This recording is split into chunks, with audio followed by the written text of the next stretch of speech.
Assalamualaikum warahmatullahi wabarakatuh. Perkenalkan, nama saya Sandi Aging Gustiana dari SMPN 1 Cikalong. Pada kesempatan kali ini, saya akan memaparkan mengenai 7 tips kepala sekolah transformatif.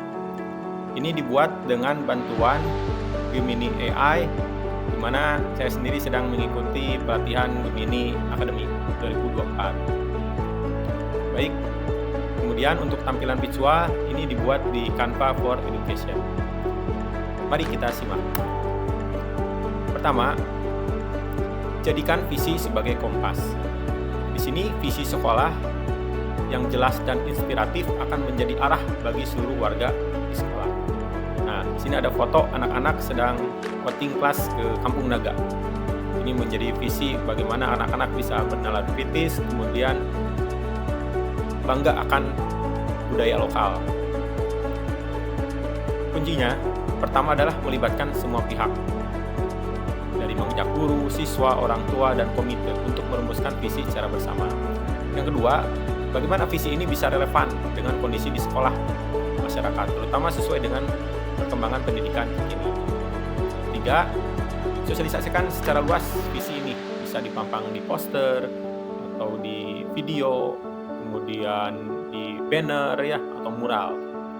Dan visi ini akan membuat supaya mudah diingat yang keempatnya. Jadi kata kuncinya adalah visi sebagai kompas.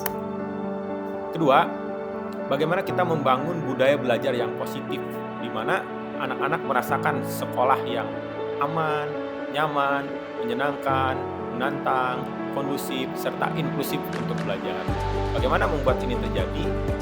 Pertama adalah bagaimana guru-guru bisa mengoptimalisasikan komunitas belajar, saling belajar, berbagi, berkolaborasi.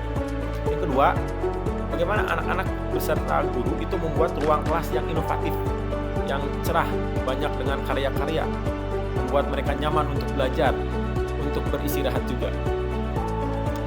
Nah, yang ketiga, bagaimana sekolah juga bisa membuat atau menyediakan ekstrakurikuler yang beragam, membantu siswa mengembangkan minat dan bakat mereka.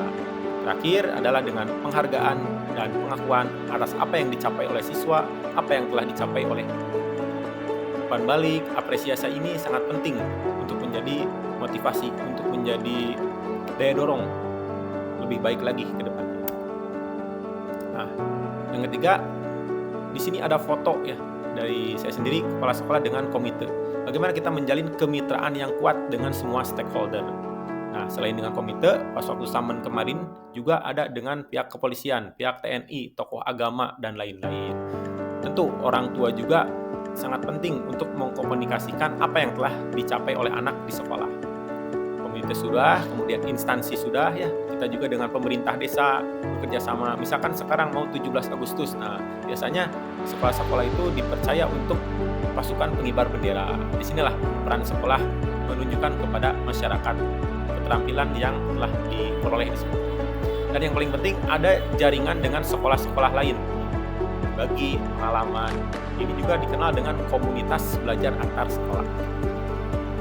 Keempat, nah, bagaimana kita bisa memanfaatkan potensi lokal dan teknologi. Saya sendiri bertugas di SMPN 1 Cikalong, dekat dengan pantai. Nah, di sini ada gambar ilustrasi ya, pantai dengan pohon kelapa. Nah, bagaimana potensi dan budaya lokal ini bisa memperkaya proses pembelajaran. Selain itu juga, bagaimana ada TIK dalam transformasi satuan pendidikan. Alhamdulillah kami mendapatkan Chromebook dan dimanfaatkan untuk penilaian, ANPK, kemudian belajar ya, atau membuat karya-karya di Canva. Pada intinya, bagaimana ini bermuatan lokal. Kemudian ada kegiatan outing class atau studi lapangannya. Lalu ada kolaborasi komunitas, memanfaatkan nelayan, membuat kerajinan, kemudian seniman lokal ya untuk berbagi pengetahuan. Dan terakhir, TIK sendiri bisa dimanfaatkan oleh anak-anak. Kelima, nah di sini karena banyak guru-guru muda, bagaimana kita menggali potensi guru-guru muda di mana memiliki energi besar, ide-ide segar yang perlu didukung dan dikembangkan oleh kepala sekolah. Bisa dilakukan dengan mentoring atau coaching. Nah, di sini ada kolaborasi. Bagaimana guru muda bisa dengan guru yang sudah berpengalaman itu saling berbagi dan saling bekerja sama. Misalkan dalam panitia-panitia kegiatan sekolah. Kedua, pengembangan profesional itu memberi kesempatan untuk mengikuti pelatihan atau workshop. Biasanya dulu suka didominasi oleh guru senior, tapi sekarang guru yang muda juga itu sangat bersemangat untuk mengikuti pelatihan. Ketiga, membuat komunitas guru muda di mana mereka saling belajar, saling berefleksi, ya, saling memperbaiki diri. Dan terakhir, berikan kepercayaan kepada guru-guru muda ini untuk menjadi ketua panitia atau ketua program sebagai bentuk aktualisasi diri dan pembelajaran. Dan di sini peran yang guru senior tadi tetap untuk sebagai penasihat atau pembimbing. Keenam, ini ada foto saya sendiri. Jadilah pemimpin yang transformatif. Apa itu pemimpin yang transformatif? Itu menjadi role model atau teladan bagi seluruh warga sekolah. Bagaimana kita bisa menunjukkan kepemimpinan yang kuat dan inspiratif, selalu memberikan apresiasi kepada siswa dan guru yang berprestasi, terbuka terhadap kritik dan saran apapun itu. Dan terakhir adalah berani mengambil keputusan yang sulit untuk kepentingan sekolah, di mana keputusan ini adalah yang berpihak pada murid, berbasis nilai, dan tanggung jawab. Terakhir, ini ada foto juga, bagaimana kita melakukan evaluasi dan perbaikan secara berkelanjutan. Refleksi itu menjadi kunci. Bagaimana evaluasi secara berkala, melihat apa yang sudah dicapai, apa yang kemajuannya, dan terakhir, perbaikan apa yang perlu dilakukan. Ini harus didasarkan kepada data dari berbagai sumber.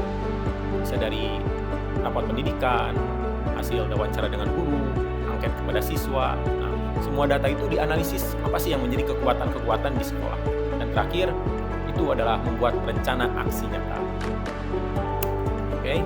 Nah, sekian saja mungkin untuk 7 tips menjadi kepala sekolah yang transformatif. Menurut Rashid Ogunlaru, hanya cinta dan kasih sayang yang dapat membawa transformasi sejati dan abadi. Sekian presentasi dari saya. Mohon maaf bila kesalahan. Bila taufiq wal hidayah. Wassalamualaikum warahmatullahi wabarakatuh. Dadah.